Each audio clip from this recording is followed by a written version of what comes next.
Hi. Update us with your squad for this weekend, if you could. Pulisic is still injured. Kante is injured. Tammy Abraham is injured. And that's it. What's the problem with Tammy? Same. So we're trying to find a solution. It's obviously frustrating that he comes in and out somewhat, but he's injured. Where are we with Ruben Loftus-Cheek? He was on the bench last weekend, but then wasn't part of the match play squad against Bayern. Yeah, Ruben's in the squad again tomorrow. We haven't had great opportunity to get Ruben game time as much as we want. I felt at Tottenham he could be an impact in some sort in the game, and that would have been suitable for him to get some minutes. Bayern was a different animal of a game, so I took a different decision for him to get some good training in the week. So he's back in the squad. What would it mean for him to be back playing for you? A lot. What would it mean to him? Well, very much so, because it's a lonely place. It's a long time.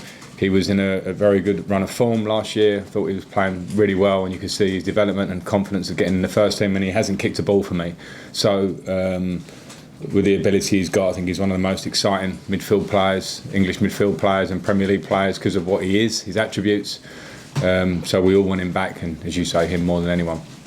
You said you learned a lot about your players in midweek. What sort of a response have you seen over the last couple of days? What sort of a response do you need to see this weekend? Well, the response will be what we see tomorrow. The lads are fine in training. They looked determined this morning. Things like this happen in football. There are moments, there are games, there are everything individually where it's a tough match, a tough game.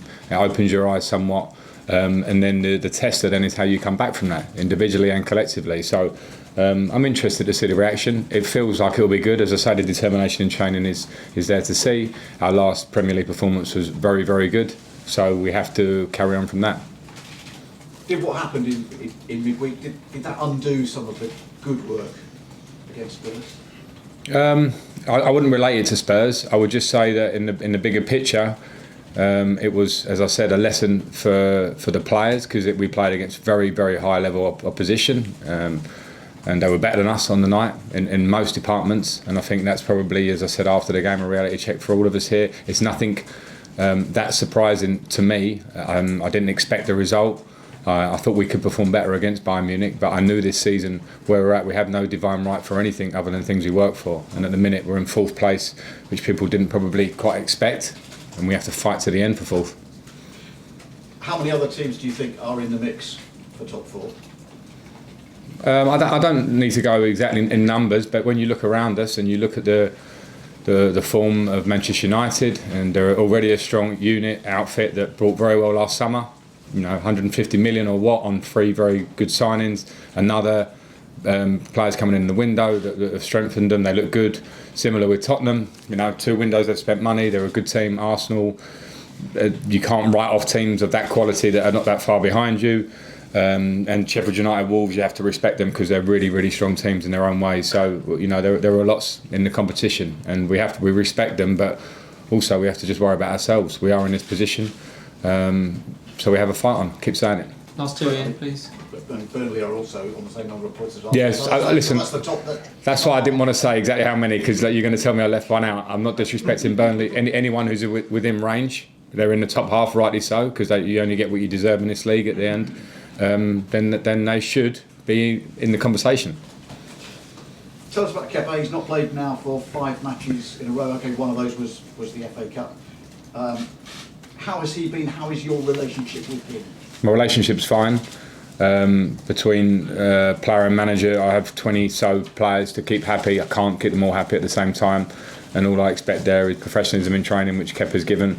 And every position is the same. You train well to try and get in the team. If you're not in it when you play, you try and play at performance levels that keep you in the team. That's the standards we have to have at this club, the ones that I demand. Every player is in control of their own destiny to a degree with that, and how they turn up every day.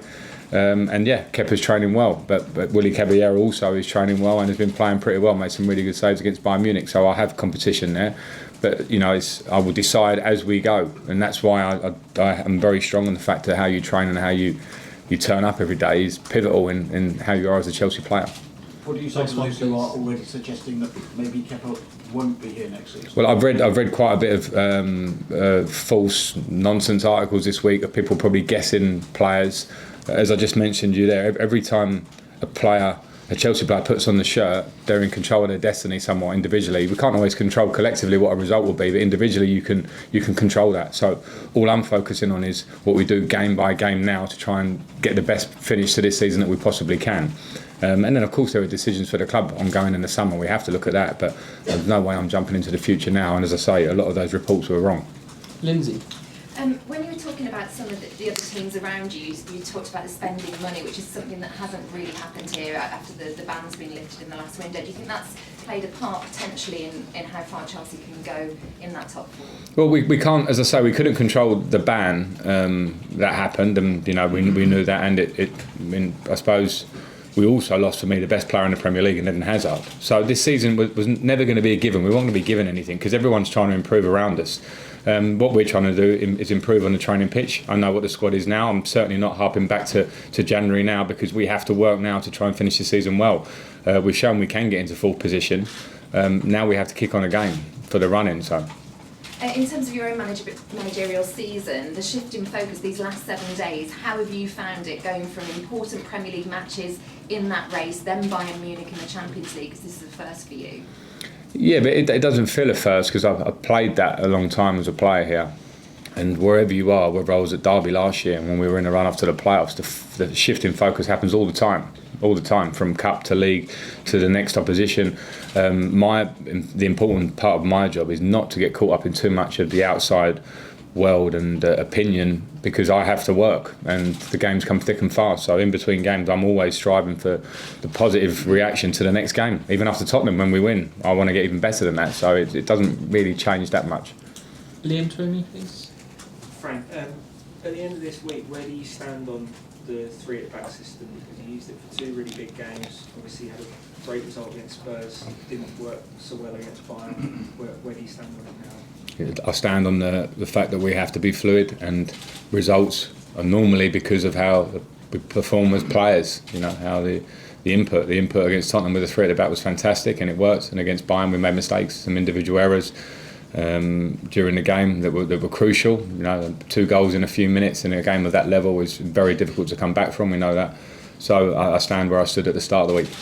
And just to confirm, you didn't mention Callum among the injuries. Sorry, Callum is the one that was in my head. The one that I did mention. He's not fit. He's not. Nizar? Frank, I was just going to ask you about Christian Pulisic. Has he been out for longer than you expected initially, and could you just maybe expand a little bit on his fitness at the moment? Yes, because the projected time out was a lot less than what it's turned out to be. So yeah.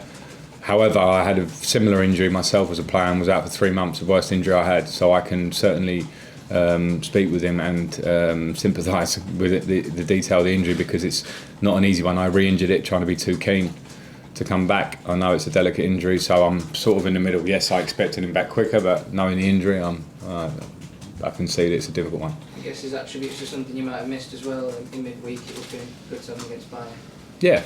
Yeah, the way Christian was playing. In his really hot patch where he came into the team, and you could see he was up to speed. He was offering us he can go by people. His ability to do that, his pace in the game, of course, was missing. And could I just confirm, is it an adductor injury? Mm-hmm. Yeah. Thank you. Carrie?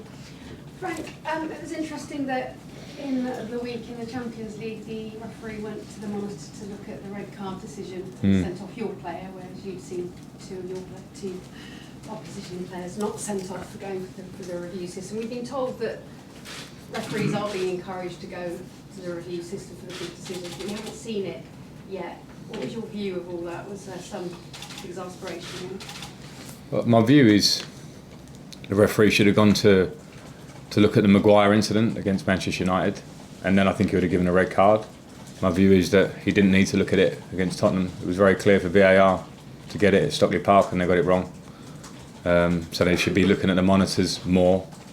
And then there's no use in saying that they're encouraged to unless they start to do that.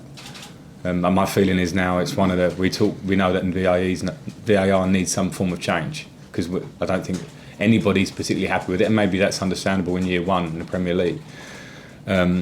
So we have to look at the areas of where we can improve it, and going to the monitor is certainly one, because we've been on the end of 2 ones that have, one affected a result, possibly, probably, and one didn't, but could have done as well. Do you have any conversations with Jose Mourinho after that match? Because he came, of course, into Tottenham in 14th position, but they were Champions League finalists, and now is it any surprise to you that you'll be tussling for top 4 with them maybe all the way to the end of the season? No, and I didn't speak to them after the game, but I expected them to be in the race. They're too good a team to not be in the race. The points in this league can change very quickly for different reasons. You get on a run of wins, it can change the picture, so I expected Tottenham to be there. Good, quickly. And just coronavirus, they're stepping up everything now. We've all washed our hands with antibacterial fluid as we came in here. How much are you talking to your players about it? You're just trying to keep it quite calm now and monitoring. Can I step in there, Carrie? The club are following government protocol at the moment, but there's no other update we've got for that. Yeah, and the players are on that as well. We're all together on it. Last question, Nick. Frank, just with Tammy, I know you said obviously he was keen to play through the pain and you were happy to do that. Frustrating then, I guess, that if he's suffered a setback, and does he have to have a period of time just sort of out fully now where he just gets rid of this problem entirely, do you think? I don't know. We need to see. I speak to the doctors daily about it, but we're not actually clear on that one. At the minute, yeah, he's not doing anything active for the next couple of days. So, I don't know. Not sure how long it'll be? No. Okay. No. Sorry. Okay, cameras off, please. We'll now move on to the dailies.